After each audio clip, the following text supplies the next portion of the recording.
Hello guys, welcome back to study. This is Dheeraj Kumar. अभी हम लोग बात करने वाले टॉप रीजनिंग्स के ऊपर। देखो, हमारे एग्जाम्स के लिए कुछ बीपीआई रीजनिंग्स होते हैं, और एक चीज़ मैं पूरा 100% दावा के साथ कह रहा हूँ, अगर आपके एग्जाम में 15 क्वेश्चन रीजनिंग के आएंगे ना, तो मैं जो सीरीज चला रहा हूँ, जितनी भी पार्ट चलेगी, मेरे को पता नहीं कितने चलेंगे। मैं हो सकता है 100 करा दूँ, 150 करा दूँ क्वेश्चन, एक दो तीन चार पाँच छः सात, ऐसे जितने भी पार्ट्स आएंगे उसके अंदर।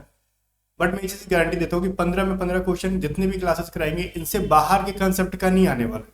तो आप कंसेप्ट, अगर आपको कोई भी चैप्टर का डाउट है तो आप सीख जाओगे इसके अंदर। और बाकी अगर फॉलो करते हो तो मैं इसकी प्लेलिस्ट ही बना दूंगा। टॉप 5 मिनट सीरीज की जो मैथ चल रही थी, सॉरी, मास्टर क्लास जो चल रही थी मैथ की, वो वाली, वो तो आपकी चलती ही रहेगी। ठीक है, बट यहाँ से आपके 15 मार्क्स के रीजनिंग आते हैं, 15 में 15 आपका आएगा यहाँ से, गारंटेड। ले लो मेरे से, लिख के ले लो किसी को अगर लेना है तो।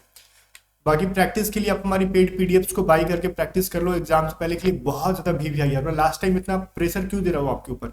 ये सिर्फ सेल करने की बहुत बड़ी बात नहीं कि हमारी सेल हो जाएगी। इसके अंदर आपका जो बेनिफिट होने वाला है ना, वो मतलब ये तो ठीक है, आपके बाद एक कोस्ट गार्ड वाले ले लेंगे, हमारा कोई उतना लफड़ा नहीं है, आपके जैसे 36 पड़े हैं, ठीक है।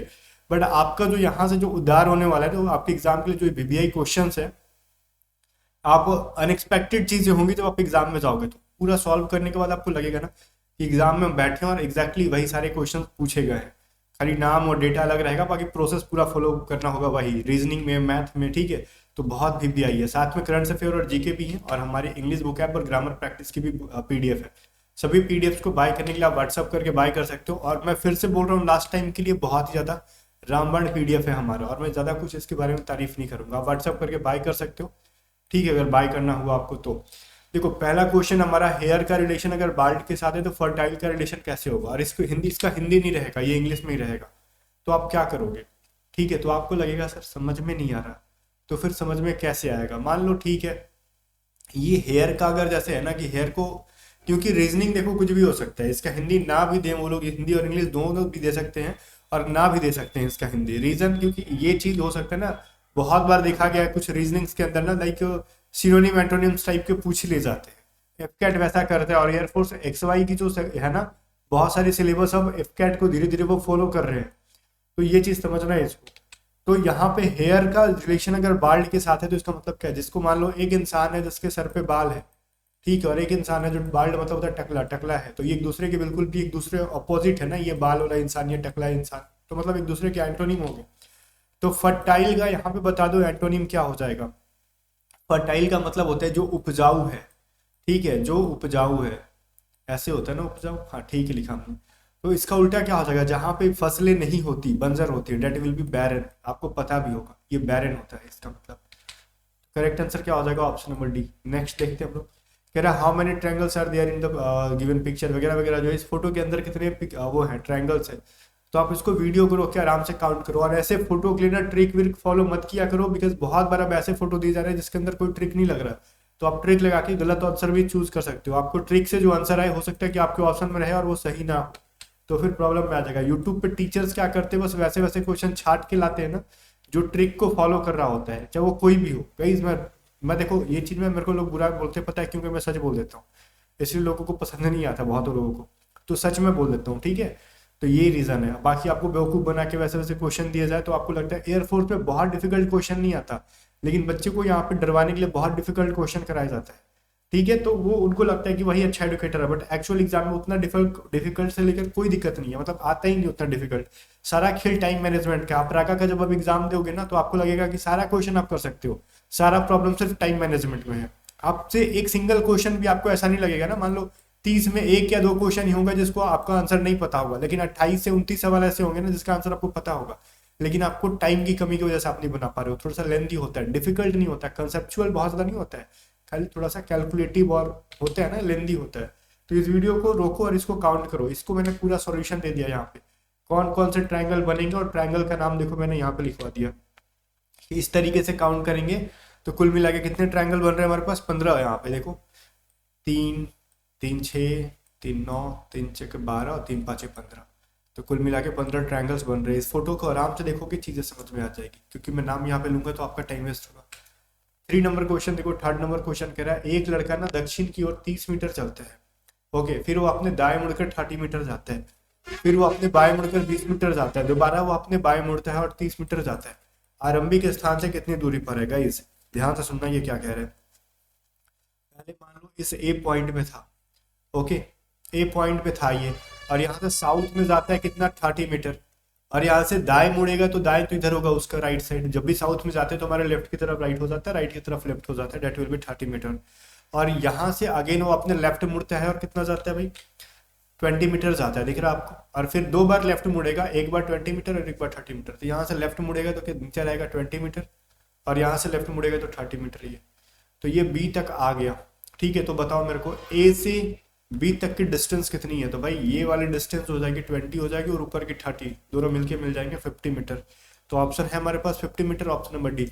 और एक चीज मैं बोलूँ कि मे भी आपका ये जो क्वेश्चन है ना, ये थोड़ा सा किसी किसी शिफ्ट में इजी देते हैं डायरेक्शन का, और किसी किसी में बहुत कॉम्प्लिकेटेड कर देते हैं। ओके, तो इस चैप्टर को बढ़िया से करोगे, जब हमारी पीडीएफ को बनाओगे तो उसमें सब लेवल के क्वेश्चन हमने दे रखे हैं, मैथ, रीजनिंग, इंग्लिश सब में। अब देखो सी एक्स आर के, फिर अगला पूछ रहा है क्या हो जाएगा। तो गाइज यहाँ पे अगर मैं यू लिख दूँ सी एक्स आर के फिर वॉट, ठीक है, तो मैं यू लिख दिया मैंने इसको, तो आगे मेरे को क्या करना है, ये देखो सी में हमने क्या किया तो एक्स आया, एक्स में हमने क्या किया तो आर आया, आर में हमने क्या कर दिया तो किया क्या। तो गाइस यहाँ पे हमने देखो ये 3 नंबर पे होता है, ये 24 नंबर पे होता है, ये 18 नंबर पे होता है, और ये 11 नंबर पे होता है। क्लियर है, कोई डाउट है? देख, तो अगर मैं देखो सी के बाद मैंने एक्स कैसे ला दिया, इसमें अगर हम कुछ जोड़ेंगे या फिर कुछ घटाएंगे तो कभी भी 24 आ सकता है हमारे पास। बोलोगे नहीं, ऐसा तो पॉसिबल ही नहीं है। क्यों भाई पॉसिबल नहीं है? रीजन मैं आपको बताता हूँ, इसके अंदर रूल कौन सा एक्चुअली लगा हुआ है। इधर से अगर देख रहे होगे, इस तरह लेफ्ट से राइट की तरफ जा रहे होगे तो आपको कुछ समझ में नहीं आएगा, क्योंकि ये देखो इधर से बड़ा वैल्यू आ गया, फिर छोटा आ गया, फिर उससे छोटा वैल्यू आ गया। तो मेरे को अभी क्या करना है ना, मेरे को इधर से देखना है। तो मैंने देखो इधर से मैं जब जाऊंगा तो 11 में मैं कितना ऐड करूंगा तो 18 आएगा। बोलोगे ना कि ठीक है 7 आप ऐड कर दोगे तो आपका 18 आ जाएगा। 18 में मैं कितना ऐड करूंगा तो मेरे को 24 आएगा। तो मैंने 24 करने के लिए कितना 19 20 21 22 23 24, मैंने 6 ऐड कर दिया तो मेरे को 24 मिल गया। अब मैंने इसमें कितना ऐड करा होगा तो मेरे को 3 आएगा। बोलोगे क्या मजाक कर रहे हो, 24 में कभी भी कुछ भी ऐड करोगे तो 3 मिलेगा। मैं बोलूंगा हाँ, ये ABCD के सीरीज में मिलेगा। देखो क्या है ना कि एक्स के बाद क्या आता है वाई जेड, और जेड के बाद अगेन काउंट करोगे तो ए बी और सी। तो मेरे को एक्स से जेड तक सी तक जाने में कितना ऐड किया गया 1 2 3 4 5, मतलब 5 ऐड करा है।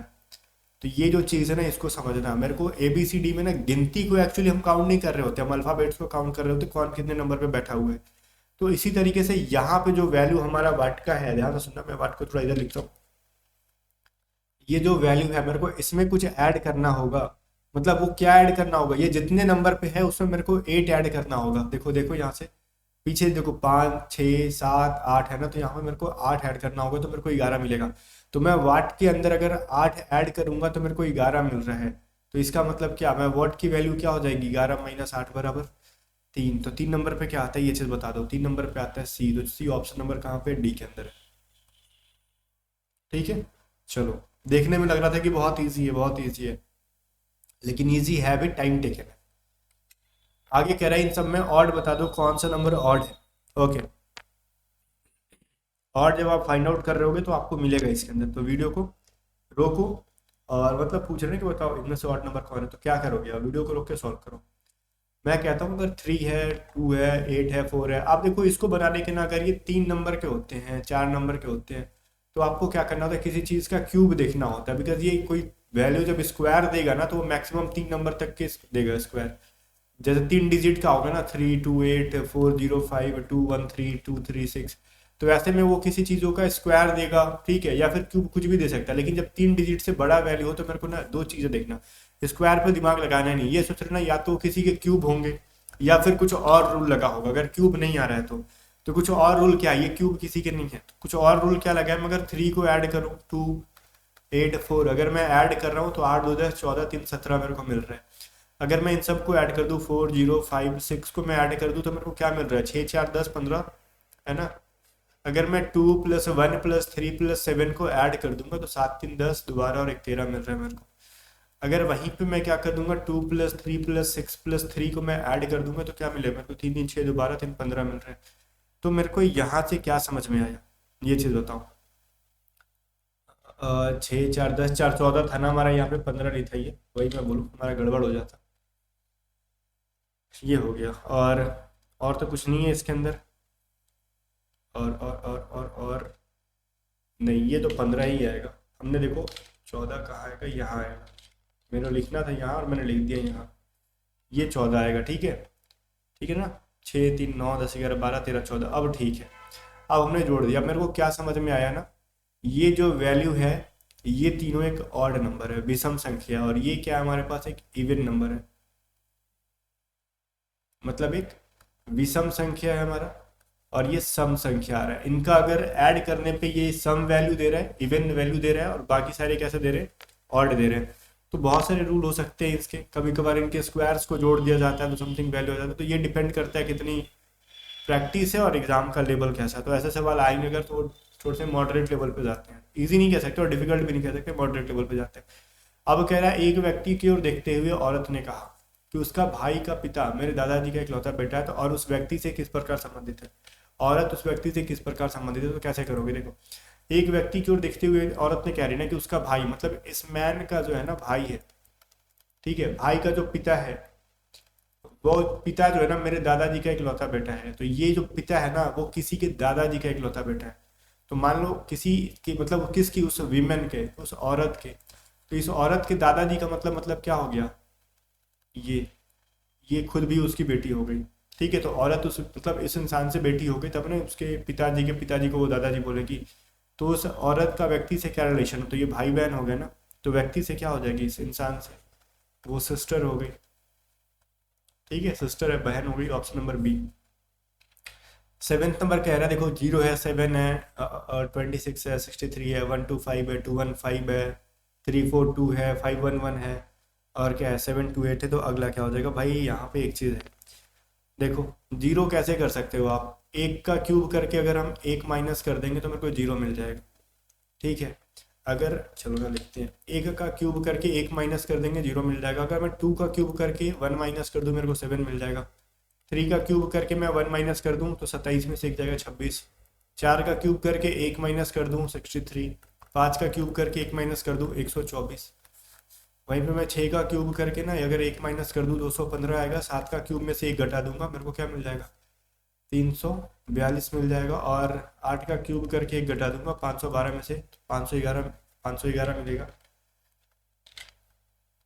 और मैं वहीं पे 9 का क्यूब करके 1 घटा दूंगा तो मेरे को 729 महीने से 728 मिल जाएगा। वहीं पे मेरे को अब 10 का अगला करने के लिए क्या करना होगा, क्यूब करो, 1000 में से 1 घटा दो, 999 आ जाएगा। ऑप्शन नंबर ये हमारा सही है। अगर आपने ये किया और आपका आंसर ये आ रहा तो सही है। आगे देखते हैं, कह रहा है घड़ी की 2 सुइयां 3 मिनट के अंतराल पर हैं, ठीक है।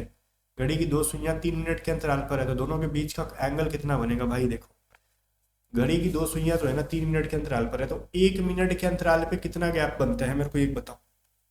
6 डिग्री का एंगल बनता है। बोलोगे कैसे, तो भाई अगर कोई मान लो घड़ी है, यहाँ से 12 से स्टार्ट होती है, अगेन पूरा घूम के मिनट की सुई अगर 12 पे आ जाए तो पूरा 360 डिग्री एंगल कर जाती है, ठीक है। ये तो समझ में आ गया। और तो मतलब वो 1 घंटे में कितना मिनट घूमी, 60 मिनट घूमी। ओके, तो 60 इंटू कटाओगे दैट विल बी 6। तो मतलब मिनट की सुई अगर एक बार पूरा राउंड घूम जाती है तो 360 बनाती है, और 1 मिनट में कितना डिग्री एंगल बनाती है भाई, 6 डिग्री का। तो 3 मिनट में कितना डिग्री एंगल बनाएगी बताओ, तो 6 इंटू 3 विल बी 18 डिग्री। प्यारा सा क्वेश्चन है। आगे आगे आगे क्या है, आगे क्वेश्चन क्या है ना, बताओ इनमें से अगला फिगर कौन सा हो जाएगा। ये देखो नीचे की तरफ है, ये ऊपर है। फिर भाई देखो इसको ना ऐसे लिखा गया है, इसको ना ऐसे लिखा गया है, तो इसको कैसे लिखा जाएगा, कुछ कर रहा नहीं है इसके अंदर। इसको अगर हम वाटर मिरर करेंगे तो ये वैल्यू मिलेगा, अगर इसको हम वाटर मिरर करेंगे तो ये वैल्यू मिलेगा, अगर इसको हम वाटर मिरर कर देंगे तो हमको क्या मिलेगा, ये चीज़ बता दो। हम वाटर मिरर तो नहीं कर सकते इसको, ये हमारा नहीं मिलेगा। देखो इसको तो वाटर मिरर करा है, इसको देखो साइड मिरर करा है। ओके, तो अब बारी है हमारी वाटर मिरर करने की, तो वाटर मिरर तो करना ही आगे ना के, तो वो कुछ नीचे की साइड आ जाएगा ये वाला, और जिस डायरेक्शन में। तो ऑप्शन नंबर हमको ये देख रहे हो कैसे ऑप्शन नंबर लिखा हुआ है, थोड़ा सा दिक्कत है इसमें, बट समझ जाना कि यही फिगर बनेगा, ए के अंदर जो है वही बनेगा। ओके, ऑप्शन नंबर इधर उधर हो गया है। अब ये कैसे हो गया मेरे को पता नहीं, पीडीएफ बनाने वाले भाई ने किया है, बट समझ में आ गया आपको। पहले क्या कर रहा है, वाटर मिरर, फिर कर रखा है साइड मिरर, फिर अब वाटर मिरर की बारी है। 10th नंबर क्वेश्चन कह रहा है कि इसको हमने ऐसे बना दिया, इसको इस तरीके से, ऐसे ऐसे आगे बढ़ते जा रहे हैं, तो अगला फिगर जो आने वाला होगा वो कौन सा आएगा। देखो गाइस, पहले फिगर के अंदर जो सेकंड फिगर में गया वो क्या हुआ, देखो इस वाले साइड को ना कंप्लीटली हटा के देखो यहाँ पे ऐड करा गया है।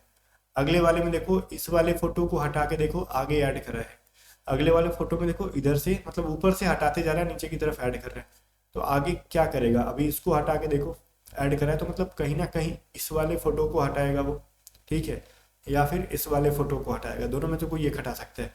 तो देखो इस सी के अंदर तो किसी को नहीं हटाया वो, डी के अंदर दोनों हटा दिया, सी ई के अंदर क्या है ना कि एक ऊपर वाले को हटाया तो है बट नीचे ऐड नहीं किया, तो ई तो हो नहीं सकता। ओके, और नहीं डी है वो, और ई हमारा यहाँ पे, तो देखो ऊपर वाले में दो फिगर हट गया ऊपर से, तो ये भी नहीं हो सकता, तो बचा कौन सा, डी, सॉरी ए। नंबरिंग देखो इसकी इधर उधर हो गई है, ए नंबर सही है। अभी पता नहीं कैसे भाई ने सही से बनाया नहीं है पीडीएफ या क्या किया, ठीक है। मतलब देखो इस बार हमने ऊपर की ये फोटो हटा के लाइन हटा के देखो नीचे में ऐड कर दिया गया जो कि ए वाले फोटो के अंदर है। आगे बढ़ते हम लोग 11 नंबर क्वेश्चन में। 11 नंबर क्वेश्चन आपसे क्या कह रहा है ना कि मान लेते हैं अब पांच लोग अपने मुंह करके एक पंक्ति में बैठे, अच्छा पांच लोग आपकी ओर मुंह करके, ठीक है सॉरी, पांच लोग आपकी ओर मुंह करके एक पंक्ति में बैठे हैं, वाई एक्स के बाईं ओर है, डब्ल्यू जेड के दाईं ओर है, वी एक्स के दाईं ओर बैठा है, डब्ल्यू वाई के बाईं ओर बैठा है, तो जेड पंक्ति के एक छोर में बैठा है, तो बीच में कौन बैठा है। देखो गाइस किधर भी मुंह करा दो कोई फर्क नहीं पड़ता, अगर ये नहीं कहा है ना कि डायरेक्शन जब क्लियर नहीं दे रखा है ना कि ये उसके राइट में मतलब ये उसके साउथ में ईस्ट में, तो आप किधर भी बैठा लो, हमारी तरफ मुंह करा लो या फिर किसी की तरफ करा लो। तो क्या कह रहा है कि एक्स जो है ना, सॉरी वाई जो है ना एक्स के बाईं ओर बैठा हुआ है, तो मान लेते हैं अगर मान लो ये एक्स यहाँ पे होगा तो वाई यहाँ बैठेगा, मान लिया मैंने ऐसा उसके लेफ्ट में, और डब्लू जो है जेड के दाईं है, तो जेड का है मेरे को नहीं पता, तो एक्स और वाई से रिलेटेड देखो क्या क्या लिखा है, कह रहा भी एक्स के दाईं में, तो एक्स के राइट साइड में कौन बैठा है भी, और डब्लू जो है ना वाई के लेफ्ट में बैठा है, तो वाई के लेफ्ट में मेरे को डब्लू बैठा दो। अब अब जेड है ना, जेड क्या कह रहा है, डब्लू जो है जेड के दाईं ओर बैठा हुआ है, तो डब्लू को जेड के दाईं तरफ, मतलब जेड यहाँ रहे तभी उसके राइट में डब्लू बैठेगा, ठीक है। कह रहा बीच में कौन है, तो बीच में कौन है, दो लोग इधर से हैं दो लोग इधर से हैं, तो बीच में अपना वाई भाई है, तो ऑप्शन नंबर सी है। 12 नंबर क्वेश्चन देखो क्या कह रहा है, पी का मतलब अगर प्रतिशत है, ए का मतलब माइनस है, ठीक है। देखो यहाँ पे पी का वैल्यू अगर प्रतिशत दे रखा है, ध्यान से सुनना, ए की वैल्यू अगर माइनस दे रखी गई है, ओके, और बी की वैल्यू मेरे को प्लस दे रखी गई है, सी की वैल्यू अगर मेरे को मल्टीप्लाई दे रखी है, डी की वैल्यू मेरे को डिवाइड दे रखी है, तो ये जो इक्वेशन है ना 100 okay of 5 P B P B 5 3, अच्छा 53 नहीं है, 53 नहीं है, 53 है, ठीक है। फिर मेरे को एक आ गया 4 ब्रैकेट बंद करके डी और 9 कह दो, इन सब की वैल्यू रख दो। ये ऑफ का मतलब क्या होता है तो पता ही होगा आपको, ऑफ का मतलब क्या होता है मल्टीप्लाई, तो 100 मल्टीप्लाई 5 कर दो, ओके। और पी की वैल्यू दे रखा है प्रतिशत, बी कर दो, और बी क्यों कर दो, पी और बी नहीं होगा एक साथ, कुछ क्वेश्चन में एरर है भाई। और बी की वैल्यू देखो क्वेश्चन में ये एरर मेरे को लग रहा है, रीजन पता है क्यों है एरर है इसके अंदर, चलो ठीक है जो कह रहा है मैं लिख देता हूँ, पी और बी एक साथ कैसे दे दिया, मैं लिख देता हूँ जो कह रहा है, ठीक है। और फिर अच्छा ठीक है कोई दिक्कत नहीं है, क्वेश्चन में यहाँ पे प्रतिशत है ना, मैं भाग समझ रहा था इसको। फिर यहाँ पे देखो अल्फाबेट में ना तो कन्फ्यूजन क्रिएट कर रहे हैं, तो बी का मतलब क्या था हमारा प्लस था, हो गया 5 है, 53 है, 53 है। अब ए की वैल्यू माइनस है और फिर यहाँ पे 4 है, और मेरे को यहाँ लिखना है डी की वैल्यू क्या है, डी की वैल्यू क्या दे रखा था इज इक्वल टू 9। अब इसकी वैल्यू देख लो, इसको सॉल्व करने पे क्या आएगा, ओके। तो मैं इसको सॉल्व करके दिखाता हूँ। डी की वैल्यू क्या दे रखा था, डी की वैल्यू डिवाइड दे रखा था, ठीक है। मेरी देखो हैंड राइटिंग इतनी गलती है ना कि मैं जो लिखता हूँ खुद मैं भूल जाता हूँ कि मैंने क्या लिखा है, और ये एक मेरा सबसे बैड हैबिट है। तो ये हमारा क्या हो जाएगा, सबसे पहले ऑफ को सॉल्व करेंगे तो 500 हो जाएगा, और डिवाइडेड बाय देखो 5 का क्या कह रहा था, 5 का प्रतिशत था ना 5%, तो बटा में तो 100 करना ही पड़ेगा आपको, प्लस हो जाएगा 53 माइनस 4, तो ये हमारा कट के 5 हो जाएगा, और डिवाइडेड बाई 9 तो लास्ट में करते रहेंगे हम लोग, तो ये हमारा क्या हो जाएगा, अगर मैं ऐड करूँ तो 58 में से मेरे को 4 घटाना है तो मेरे को मिल जाएगा 54 डिवाइडेड बाई 9 मतलब 9 छक 54। तो ये चीज़ ना आप कर लेना आराम से, बिकॉज मेरी हैंड राइटिंग ख़राब है, मैं अपनी लिखी खुद भूलता हूँ, तो मैं भी आप अपने लिखी खुद नहीं भूलते होगे, आप अपनी लिखी हुई चीज़ों को बढ़िया से पढ़ लेते होगे, ओके ना। 13 नंबर देखो, रोड की वैल्यू अगर हम लोग URDZ लिखते हैं तो स्वैन की वैल्यू क्या लिखेंगे, देखो सबसे पहले रोड को क्या कर रखेगा, ये देखो ROAD, और उसके नीचे लिख दो ना URDZ। ऐसा मैं क्यों बोलता हूँ, ताकि कोडिंग डिकोडिंग बनाने में आसान हो। आर में हमने क्या किया तो यू आया, 3 ऐड कर रखा है। ओ में मेरे को क्या करना पड़ा ये बताओ, 3 ऐड कर रखा गया तो आर आ जाएगा। ए में मैं अगर 3 ऐड कर दूं तो डी मिल जाएगा। डी में मैं अगर 3 ऐड कर दूं तो मेरे को जी मिल जाएगा। इसका मतलब मैं स्वान के अंदर भी वही काम करूंगा, +3 +3 +3 और +3 करते जाऊंगा। तो एस में 3 ऐड करूंगा भी मिल जाएगा, डब्ल्यू में 3 ऐड करूंगा तो मेरे को जेड मिलेगा, ए में 3 में ऐड करूंगा तो मेरे को डी मिल जाएगा, एन में 3 ऐड करूंगा तो मेरे को क्यू मिल जाएगा। तो V Z D Q, V Z D Q नहीं, ऑप्शन नंबर डी के अंदर है, ठीक है, ए के अंदर नहीं है। ओके, आगे देखते हैं। 14 नंबर देखो, कह रहा है इन अ सर्टेन कोड, ठीक है, कोड के अंदर 3 to 9 का मतलब गॉड इज लाइव है, 9 to 7 का मतलब लव इज ब्यूटीफुल है। तो what is the code for God. तो ऐसे क्वेश्चन को बनाने का देखो सिंपल सा रूल है, आप ये लिख दो 3 to 9 का मतलब क्या लिखा गया है, गॉड इज लव। ओके, मेरे से कहा गया ना, फिर देखो 9 to 7 का मतलब क्या कहा गया, लव इज ब्यूटीफुल। मैंने इसका तो डिफिकल्ट क्वेश्चन भी कराया था, बट ब्यूटीफुल का स्पेलिंग गलती लिखा है यहाँ पे, ठीक है, टाइपिंग में गलती है, बीटीफुल बीटाफुल या फिर जो भी लिखा गया गलत है, बी यू होता है। ओके, तो पूछा गया मेरे को गॉड का मतलब बताओ।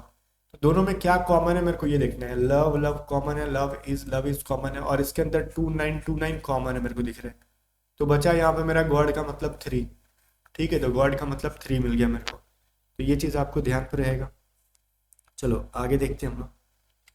15 नंबर क्वेश्चन हमसे क्या कह रहा है भाई, कह रहा है ना कि देखो 20 है, 10 है, 10 है, 15 है, 30 है। तो कैसा किया हमने, 20 है, 10 है, 10 है, 15 है, 30 है। तो अगला सीरीज क्या हो जाएगा, इसमें कुछ जोड़ा है, कुछ घटाया है, क्या किया गया है ये चीज़ बताओ।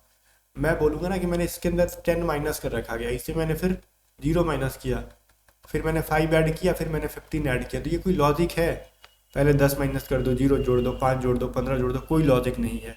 तो फिर क्या कर सकते हैं, तो एक लॉजिक है हमारे पास। अगर अब 20 में हम ना, अगर मैं क्या कर सकता हूँ ना कि 0.5 को मल्टीप्लाई कर दूंगा तो मेरे को 10 मिलेगा।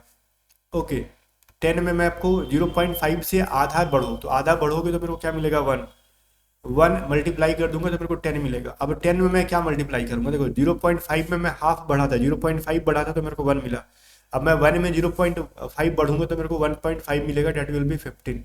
अब मैं 15 में अगर 0.5 पहले वाले से ज़्यादा मल्टीप्लाई करूँ मतलब 2, तो इसकी वैल्यू मेरे को 30 मिल गई। अब 30 में मेरे को क्या करना होगा, 0.5 ज़्यादा करना होगा पिछले वाले से, तो मतलब 2.5 कर दूंगा तो 45 मिल जाएगा मेरे को, ऑप्शन नंबर ए, ठीक है। चलो इसमें तो कोई दिक्कत नहीं है, इजी है। 16 नंबर क्वेश्चन देखो, 14 तो ये तो इजी है, कर लोगे। देखो 49 है, 14 है, 169 है, 26 है, वाट है 50 है।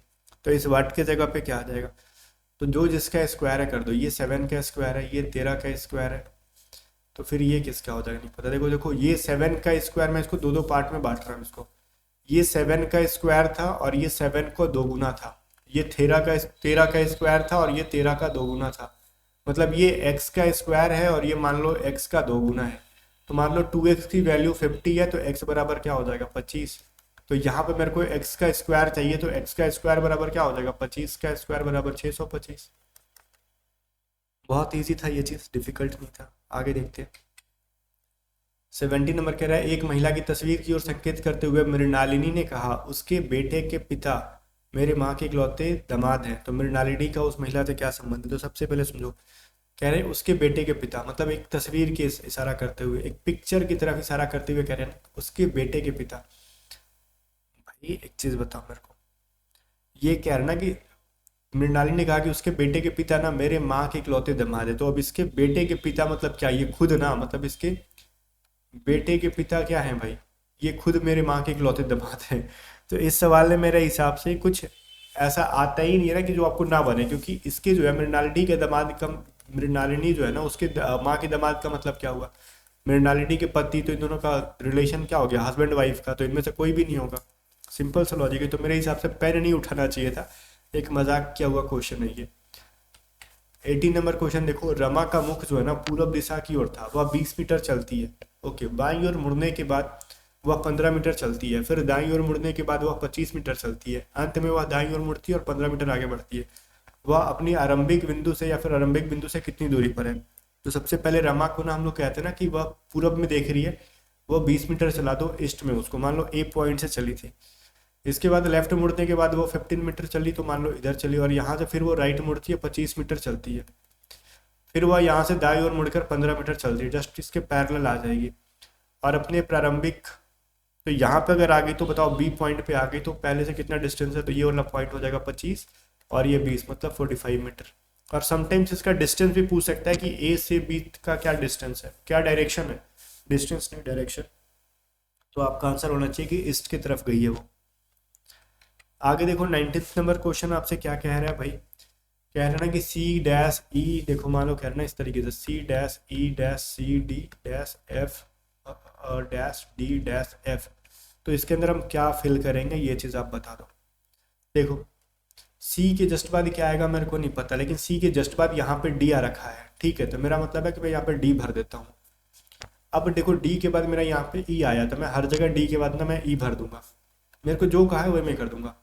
ई के बाद मेरे को एफ मिला है, तो मैं ई के बाद हर जगह एफ कर दूंगा, ठीक है, तो ई के बाद एफ, तो एफ के बाद क्या है मेरे को नहीं पता, ओके, लेकिन डी के पहले यहाँ पे भरना है आपको, तो डी के पहले यहाँ पे सी है, यहाँ पे भी डी के पहले सी है, तो मैं यहाँ पे सी भर दूंगा। अब देखो मेरे को ये पेयरिंग में अगर मैं देखूँ तो मेरे को 4-4 के पेयर में मिल रहे हैं, C D E F C D E F C D E F, तो इसका मतलब मैंने पहले डी भरा, फिर मैंने एफ भरा, फिर मैंने ई भरा, फिर मैंने सी भरा, फिर मैंने ई भरा, डी एफ ई सी ई, तो कहाँ पे है, ऑप्शन नंबर बी के अंदर ये हमारा आंसर मिल रहा है।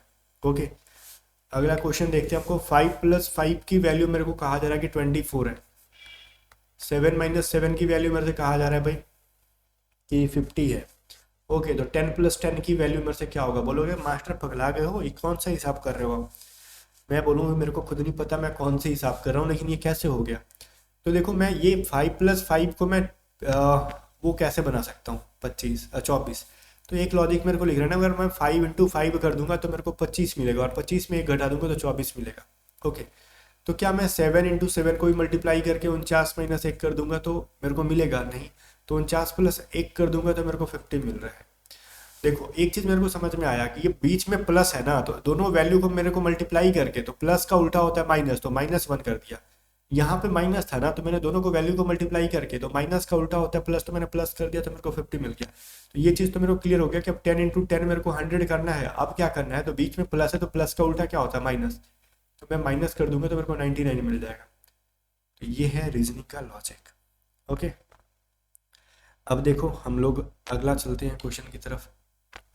अब कह रहे हैं ना कि 30 बच्चे कक्षा में, सरन जो है 30 बच्चे हैं कक्षा में, ठीक है। अब कक्षा में सरन शीर्ष से 9वें रैंक पर है, अगर ऊपर से काउंट करोगे तो 9th नंबर पे है, तो मनीष सरन से नीचे, सरन से 5, क्या नाम है इसका पे, सरन से 5 रैंक नीचे है, तो नीचे से मनीष की रैंक क्या है। Saran is rank 9th from the top in the class of 30 children, Manish is 5th rank below Saran, what is the Manish ranks from the bottom. देखो इस सवाल को कैसे बनाना है आपको, सबसे पहले इनकी रैंकिंग फाइंड आउट करते हैं हम लोग। तो सरन है ना, क्या नाम है उसका नाम, अगर मैं टॉप से काउंट करूं तो ये सरन 9th नंबर पर है। ओके, और 9th से मेरे को कहा जा रहा है कि चलो ठीक है, मनीष जो है ना सरन से नीचे 5th नंबर पर है, तो टॉप से अगर मैं मनीष को काउंट करूंगा तो मेरे को कितने नंबर पे आएगा ये, तो 9th प्लस कितना, 5 रैंक नीचे है ना, मतलब ये 14th रैंक पर है। टॉप से ये 14th नंबर पर है मनीष, तो नीचे से मनीष की क्या रैंक होगी, तो भाई पूरे बच्चे यहाँ पे ऊपर से नीचे तक 30 बच्चे हैं, और यहाँ तक मेरे को 14 बच्चे मिल गए, तो इसके अलावा यहाँ पे टोटल कितने बच्चे होंगे, तो 30 में से मैं 14 घटा दूंगा, आई विल गेट हियर 16। तो मतलब यहाँ पे नीचे 16 बच्चे हैं मनीष के, लेकिन मनीष कितने नंबर पे, तो 16 बच्चे के बाद मतलब नीचे से काउंट करोगे तो 17th नंबर पर होगा ये। ओके, तो ऐसा समझो, बहुत ईजी सवाल है ये। 22 नंबर कह रहा है आयु में सीता सपना से बड़ी है, ये सभी रैंकिंग नामक चैप्टर है, ठीक है। आयु में सीता सपना से बड़ी है, लावण्या सपना से बड़ी है लेकिन सीता से छोटी है, सुवर्णा हरि और सपना दोनों से छोटी है, तो सपना हरि से बड़ी है, तो सबसे छोटी कौन होगी। देखो आयु में सीता जो है ना सपना से बड़ी है, तो सीता जो है वो सपना से बड़ी है। लावण्या जो है सपना से बड़ी है लेकिन सीता से छोटी है, तो इन दोनों के बीच में लावण्या आ जाएगी, नाम भी वैसा ही है इनका। फिर कह रहा है सुवर्णा हरि और सपना दोनों के से छोटी है, हरि से भी छोटी है और सपना से भी छोटी है, कौन सुवर्णा सपना से छोटी है, और हरि का मेरे को पता नहीं है, तो सपना जो है ना हरि से बड़ी है, तो सपना के नीचे आ जाएगा हरि, अब हरी सुवर्णा के नीचे क्यों नहीं आया, बिकॉज हरी से छोटी है सुवर्णा, तो सबसे छोटी कौन है, तो सुवर्णा ही होगी ना। तो ऑप्शन नंबर सी हमारा सही है यहाँ पे। आगे देखते हैं। 23 नंबर क्वेश्चन कह रहा है कि अगर हम डिवाइड को और इसको इज इक्वल टू को, ठीक है, और 2 को और 3 को अगर आपस में बदल देंगे तो इन ऑप्शंस में से कौन सा सही हो जाएगा। तो हम ए नंबर को चेक करेंगे। 15 और डिवाइड की जगह देखो बराबर के साइन की जगह डिवाइड कर दो, ठीक है। अब डिवाइड का साइन यहाँ पे कहीं है नहीं इसके अंदर, तो कोई दिक्कत नहीं है। मैं अगर इसको कर दूं तो फिर मेरा, अगर मैं इसको कर रहा हूँ यहाँ पे डिवाइड, तो मेरे को ये बराबर का साइन इसके अंदर मिलेगा नहीं। रीजन क्योंकि यहाँ पे क्या है ना कि डिवाइड का साइन नहीं है, तो मैं ए को चेक ही नहीं करूँगा। मैं ऐसे क्वेश्चन को देखूंगा जिसमें बराबर और डिवाइड दोनों का साइन है। तो ए को मैं चेक नहीं कर रहा, तो ए को रहने दो, मैं बी से चेक करता हूँ। मैं 5 और डिवाइड की जगह मैं बराबर कर दूंगा 15 और 3 डिवाइड की जगह बराबर की जगह डिवाइड कर दूंगा, और इसको क्या कर दूंगा मैं 3 की जगह मैं 2 कर दूंगा। तो ये तो कभी 5 आएगा नहीं। सी नंबर के देखो, ये हो जाएगा 3, डिवाइड की जगह मैं बराबर की जगह डिवाइड कर दूं, ये 50 और बराबर मेरे को 2 मिलना चाहिए, तो ये भी नहीं फॉलो कर रहा है। अब डी नंबर क्या है ना, 3 की जगह मैं 2 कर दूं, ओके, और बराबर की जगह मैं डिवाइड कर दूं, ओके, और फिर क्या रहा आपको 3 कर दो, और ये क्या हो जाएगा बराबर 15। तो इनमें से कोई भी फॉलो नहीं कर रहा है भाई, इनमें से कोई भी क्वेश्चन फॉलो नहीं कर रहा है। रीज़न है ना, रीज़न ये है कि ये फॉलो नहीं कर रहा और इसके ऑप्शंस गलत सेट हुए हैं, तो इनको मैं सुधार देता हूँ। रुको, कोई भी ऑप्शन फॉलो नहीं हो रहा, मैं इसको अभी सुधार देता हूँ।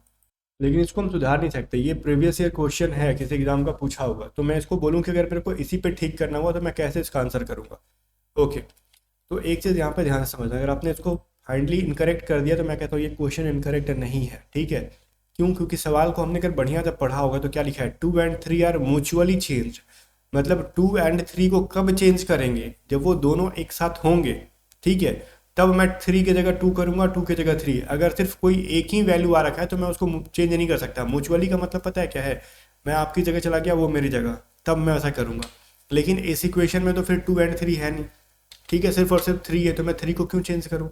तब जाके ये सेटिस्फाई हो जाएगा, ये हो जाएगा 5, और डिवाइड की जगह पे क्या कर दोगे आप, इज इक्वल टू, और 15 हो जाएगा, और ये डिवाइड हो जाएगा अपना 3, तब जाके ये 5 बराबर क्या हो जाएगा 5, और ये इक्वेशन अपने को सेटिस्फाई कर रहा है। तो इसलिए थोड़ा सा ये चीज़ समझना होगा कि सेंटेंस क्या है, कह रहा है हमसे म्यूचुअली कह रहा है। ये नहीं कहना कि 2 और 3 को बदल दो, 2 की जगह 3 कर दो और 3 की जगह 2 कर दो, नहीं, वो परस्पर बदलने के बारे में कह रहा है। अगर दोनों एक, जैसे इस इक्वेशन में 2 and 3 हैं तो 3 और 2 को एक्सचेंज करो, यहाँ पे क्या एक्सचेंज करोगे, वैसा तो नहीं होगा। 24 नंबर देखो, फॉरगेट को मैं लिखता हूँ FORGET, फॉरगेट को मैं लिखता हूँ DPPHCU, ओके। तो मैं डॉक्टर को कैसे लिखूंगा, ये चीज़ बताओ, ये आपसे पूछा जा रहा है। तो फॉरगेट के अंदर क्या कर रखा है, मैंने F में अगर 2 माइनस कर दिया, मैंने O में अगर 1 ऐड कर दिया, और मैंने R में 2 माइनस किया, G में +1 कर दिया, ठीक है, और E में मेरे को -2 और T में मेरे को +1 करा, तो वही काम करूँगा मैं। D में -2, O में +1, C में -2, T में +1, O में -2 और R में +1, ओके। तो मेरे को क्या मिलेगा, ये B मिलेगा, O में फिर P मिल जाएगा, C में अगर 2 माइनस करूँगा तो A मिल जाएगा, T में U मिल जाएगा, O में अगर मैं -2 कर दूँ तो मेरे को क्या मिल जाएगा, मैं खुद यहाँ पे रुक गया कि मैंने क्या करेगा, ठीक है, M मिलेगा, R में 1 कर दूँ तो S मिल जाएगा।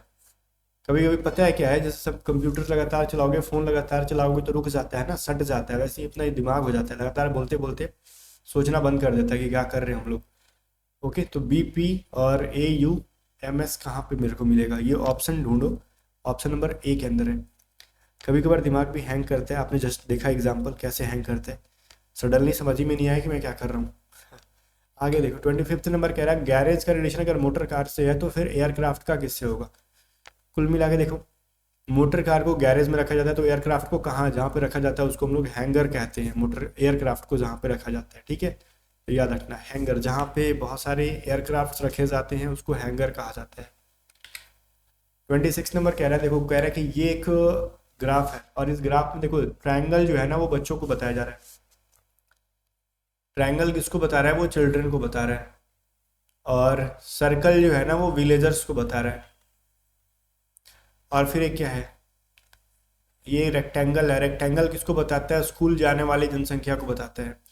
और स्क्वायर जो है ना ये बॉयज को बताता है। तो बताओ स्कूल नहीं जाने वाले ग्रामीण लड़कों को किस संख्या द्वारा निरूपित करोगे? तो स्कूल जो नहीं जा रहे हैं और वो गांव के लड़के होने चाहिए। तो ध्यान सुनना, वो चिल्ड्रेन है कि नहीं है, बच्चे है कि नहीं है, वहां पे आपको क्लियरली कुछ बोला नहीं गया है, लेकिन ये चीज़ कहा गया ना कि वो स्कूल नहीं जा रहे हैं। ठीक है, तो ये चीज़ बताओ मेरे को, वो रेक्टेंगल के अंदर नहीं आने चाहिए। ओके, तो रेक्टेंगल के अंदर आने वाला वैल्यू क्या है? 4375। तो ये हमारे ऑप्शन में है भी नहीं, तो वैसे कोई बहुत बड़ा फर्क नहीं पड़ता। लेकिन वो क्या होने चाहिए? लड़के होने चाहिए। तो लड़कों को क्या, बॉयज को बताता है अपना स्क्वायर। तो स्क्वायर के अंदर क्या है अपना 128। तो 128 में से कोई आना चाहिए। और इन्होंने कहा है ना कि वो क्या होने चाहिए? विलेजर्स होने चाहिए। तो 128 में 1 अपना विलेजर नहीं है, तो 2 और 8 है हमारा। तो ये दिख गया आपको। और बच्चों के बारे में कुछ कहा नहीं है, तो उसको हम लोग उतना वो लेंगे, उसको लाइटली लेंगे, उसको इग्नोर करेंगे। वो है तो भी ठीक है, नहीं है तो भी ठीक है। कुछ कहा नहीं है कि बच्चे नहीं होने चाहिए वो, तो उसको हम लोग लाइटली लेंगे। जो चीज़ें कहा गया उसको फॉलो कराओ परफेक्टली। 27 नंबर क्वेश्चन देखो क्या कह रहा है कि एक फोटोग्राफ की ओर इशारा करते हुए संगीता ने कहा, इस आदमी के पुत्र की बहन मेरे मदर इन लॉ है, मतलब सास है। संगीता का पति फोटोग्राफ वाले आदमी से किस प्रकार संबंधित है? Pointing to a photograph, Sangeeta says this man son sister is my mother in law, how is the Sangeeta husband related to the man in photographs. ठीक है, देखो इसके अंदर कह रहे हैं, मान लो वो मैन जो है ना फोटो के अंदर वो मैन है। अब कह रहे हैं इस आदमी के पुत्र की बहन। ठीक है भाई सुनो, इस आदमी का कोई पुत्र है और इसकी कोई बहन है, वो मदर इन लॉ है। अब ये सास है किसकी? संगीता की। तो ये सास कब बनेगी? जब इसका एक बेटा होगा और उस बेटे की एक वाइफ होगी और उसकी वाइफ का नाम होगा संगीता, तब ने इसकी मदर इन लॉ बनेगी। तो बताओ फोटोग्राफ वाले आदमी से वो किस प्रकार संबंधित है? तो संगीता का फोटो से क्या रिलेशन हो जाएगा? तो ये सास के पिताजी तो क्या हो जाएंगे भाई? वो मतलब कहीं ना कहीं उसके हस्बैंड के दादाजी हो गए। तो आपको पता चलना चाहिए कि क्या लगेंगे उसके। तो हस्बैंड के दादाजी लग गए ना, तो कह रहे हैं कि अच्छा वो आदमी क्या, संगीता हस्बैंड रिलेटेड टू, तो संगीता का नहीं पूछा गया, संगीता के हस्बैंड क्या लगेंगे? ग्रैंडसन लगेगा। सिंपल है, क्योंकि उसके अब खुद के संगीता से रिलेशन ही निकालना, संगीता के हस्बैंड का वो क्या निकल जाएगा? दादाजी। तो दादाजी का वो क्या लगेगा? पोता। चलो 28 नंबर क्वेश्चन देखो कि राज चलते हुए उत्तर की ओर चला जाता है। राज उत्तर की ओर चलते हुए कुछ देर के बाद अपने लेफ्ट मुड़ जाता है और थोड़ा आगे जाके बाएं मुड़ जाता है। अंत में वो कितने 1 किलोमीटर की दूरी तय करता है, दोबारा अपने बाएं मुड़ते हैं। अब किस दिशा में चल रहा है? देखो जब भी सवाल ऐसा देना कि राइट लेफ्ट है, राइट लेफ्ट है, तो आपको सबसे पहले देखो क्या कह रहा है। नॉर्थ में जा रहा था, ठीक है, कुछ देर के बाद अपने राइट मुड़ जाता है, फिर आगे जाके वो लेफ्ट मुड़ जाता है, फिर आगे जाने के बाद ना दूरी तय करने के बाद दोबारा अपने लेफ्ट मुड़ जाता है। ओके, तो एक राइट को एक लेफ्ट से कटा दो। अब फाइनली जब भी वो डायरेक्शन से मुड़ेगा, नॉर्थ में जा रहा था वहां से वो लेफ्ट ही मुड़ेगा, तो लेफ्ट हो जाएगा हमारा इधर। तो ये कौन सा डायरेक्शन होगा? वेस्ट हो जाएगा। ओके, मेरे को उतना बड़ा ग्राफ नहीं बनाने का है, मैंने राइट लेफ्ट लिख दिया। एक राइट को एक लेफ्ट से कटा दो, फिर कोई राइट रहता तो फिर मैं राइट लेफ्ट को कटा देता और फिर राइट लेफ्ट को कटाते रहता। अगर पूरा का पूरा कट जाए तो जो शुरू डायरेक्शन में जा रहा था उसी डायरेक्शन में लास्ट में भी जाता, लेकिन जो लास्ट में एक सिंगल बच जाता है उस डायरेक्शन में मुड़ा लो उसको। 29 नंबर क्या रहना है कि इसमें बताओ, इसका मैं अगर वाटर मिरर करूंगा तो कौन सा फोटो बनेगा? तो वाटर मिरर मतलब क्या, मैं अगर यहाँ पे कोई मिरर लगा दूं तो मेरा कौन सा फोटो बनेगा? तो गाइस एक चीज ध्यान देना, ये जो पार्ट ऊपर की तरफ उठा और ये जो नीचे की तरफ धंसा है, तो जो फोटो बनेगा ना उसका उल्टा होगा, मतलब इधर का क्या हो जाएगा, ये धंसा नहीं होगा। ओके, ये ऊपर की तरफ होगा जो कि धंसा, और ये नीचे की तरफ होगा, तो ये गलत है। ये भी देखो ऊपर की तरफ है, ये गलत है, और ये नीचे की तरफ गलत है, और ये देखो बीचे बीचे उठा दिया, तो ये तो बिल्कुल भी गलत है। तो करेक्ट आंसर क्या हो जाएगा हमारा? Option B. क्यों? क्योंकि देखो ये जो है ना ऊपर में मेरे को ये चाहिए था, बिकॉज ये नीचे में, नीचे धंसा तो ये ऊपर जाएगा, नीचे जब बनाओगे फोटो तो ये ऊपर की तरफ चला जाएगा और जो ये वाला नीचे आ जाएगा। ये चीज ध्यान दिया करो। और इसका कलर चेंज लग रहा है थोड़ा सा, ये लोगो की तरफ, बैकग्राउंड लोगो है ना, इसके वजह से ये कलर थोड़ा सा चेंज लग रहा है। और फिर कह रहे ना कि choose the figure which is different from the rest, इनमें से सबसे डिफरेंट कौन सा है वो चीज चुनो आप। तो भाई ये चीज बताओ, ABCDE में से डिफरेंट कौन सा? देखो ये जो अगर देखोगे ना तो ये इधर जा रहा है, अगेन ये इधर जा रहा है, सारे के सारे क्या है ना घड़ी के दिशा में जा रहे हैं, लेकिन सी वाला एंटी क्लॉकवाइज जा रहा है। ठीक है, तो सी सबसे डिफरेंट है। कमेंट करके बताओ 30 में से कितने क्वेश्चन आपने सही किए। और जाने से पहले ये तो इजी से मॉडरेट लेवल के क्वेश्चन थे, डिफिकल्ट लेवल के क्वेश्चन नहीं दिए थे हमने इसके अंदर, अगले पार्ट में डिफिकल्ट मिलेगा आपको। ठीक है, बट अगर हमारी पेड PDF को बाय करना है तो बाय करके एग्जाम से पहले 2 से 3 बार इनको सॉल्व कर लो। बाकी गाइस मिलते हैं नेक्स्ट वीडियो में, तब तक के लिए बाय बाय। सारे PDF को बाय करने के लिए व्हाट्सएप करो और जाने से पहले वीडियो को लाइक करके शेयर कर देना।